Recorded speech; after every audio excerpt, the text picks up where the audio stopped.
Well, let's speak now to two guests who've come and joined us here at our live position. Bruno Bernard, who is a former political advisor and now a consultant, and Thierry Marchal-Beck, who is the president of the Young Socialist Party here in France. Bruno, first of all, is that right? Is that what Nicolas Sarkozy now has to do? Exactly. He has to convince FN voters, Marine Le Pen's voters, that he's their candidate, that he's the one who can address issues such as security, immigration, all issues important to them. And of course that François Hollande isn't. And that's his main challenge for the next 2 weeks. But as you said, at the same time, he also needs to address issues important to centrist and moderate voters. Okay, so we've set out the problem. How easy is it to solve? Almost impossible, because if you run too much to the right, then you'll scare the moderate voters, and if you address issues only important to moderate voters, then the far right won't be interested in what you have to say. And Thierry, what is the challenge for François Hollande? Because although he's in front, he's not in front by that much. We know that it's always very hard for the left to win election in our country. So we need to put at the heart of the debate during the next 2 weeks the most important issues for French voters, and this issue is unemployment.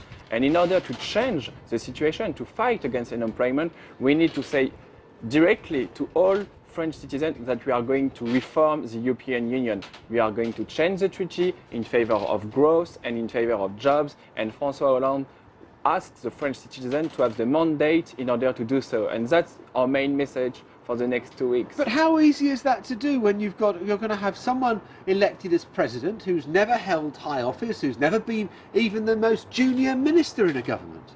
But he will have the most important things in order to reform. He will have a mandate, because he put the whole election on this issue, the need to reform the EU, the need to have to go for growth and to go for jobs. He will have the mandate and he will have the strength in order to do so. So I think that tomorrow, if he is elected, people in Germany, people in England, people in Spain and Italy and Greece will have to take the new political situation on the table and say we need to reform the EU. And even Angela Merkel today say that it was possible to reform the treaty in favor of growth. So we already see that François Hollande is moving the table. Right. And what about Nicolas Sarkozy? I mean, he's already out and about. There's no one doubts his energy. I think he's speaking in Tours at the moment. But I think we can see him there at the moment. Delivering his speech, his typical style, full of vigour.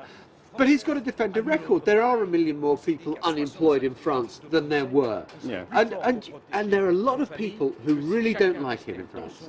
It's true, but you also have to bear in mind that there's been a crisis, and that this crisis has hit all European countries. So Nicolas Sarkozy can't be held responsible for everything that went wrong in France, as you said, rising unemployment.